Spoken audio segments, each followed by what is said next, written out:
Jabatan politik seharusnya serba 2 periode. Publik reformasi menuding kepemimpinan Orde Baru sebagai kepemimpinan otoriter. Presiden Soeharto pun dituding sebagai pemimpin otoriter. Salah satu sebabnya adalah terlalu lamanya menjabat.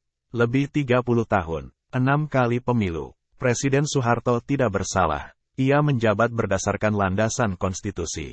UUD 1945. Tapi tetap saja dituding otoriter. UUD 1945 menyatakan Presiden dipilih MPR hasil pemilu untuk masa jabatan 5 tahun. Selebihnya bisa dipilih kembali, tanpa ada batasan berapa kali bisa dipilih. Presiden Soeharto terpilih secara terus-menerus selama 6 kali, tanpa bisa dihentikan lawan-lawannya. Bahkan tidak ada keberanian memunculkan diri sebagai lawan. Pada masa reformasi, ketentuan UUD 1945 itu diubah melalui amandemen. Presiden menjabat selama 5 tahun. Bisa dipilih kembali untuk maksimal 2 periode. Salah satu justifikasi akademik tuntutan publik adalah teori Lord Acton. Ia seorang guru besar sejarah modern di Universitas Cambridge, Inggris pada abad 19. Ia dikenal dengan adagiumnya, "Power tends to corrupt, and absolute power corrupt absolutely."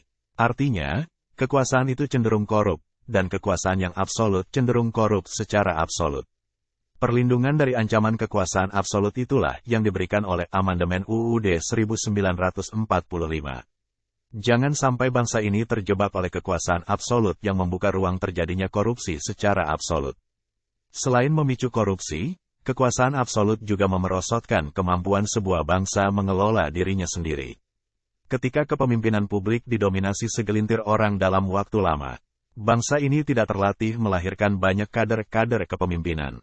Bertumpu pada dominasi segelintir orang, kaderisasi kepemimpinan bangsa menjadi macet. Kemampuan terbaik SDM bangsa dalam kepemimpinan tidak tereksplorasi dengan baik. Sayangnya spirit amandemen pembatasan periode kepemimpinan bangsa itu tidak diterjemahkan secara konsisten hingga level bawah. Seharusnya tidak hanya presiden, semua terkait jabatan publik, dibatasi periode kepemimpinannya. Menjabat 5 tahun untuk maksimal 2 periode. Presiden, gubernur, bupati atau wali kota, lurah dan kepala desa, pimpinan partai dan anggota legislatif.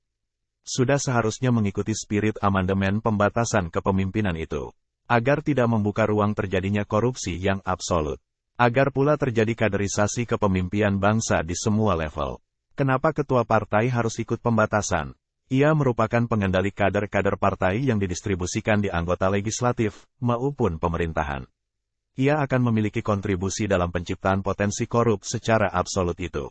Ia juga bagian dari kemacetan kepemimpinan bangsa jika tidak dibatasi masa jabatannya. Anggota legislatif juga perlu dibatasi masa keanggotaannya. Selain menghindari korupsi dan kemacetan kaderisasi, agar lembaga legislatif memperoleh penyegaran ide dari hadirnya kader-kader baru.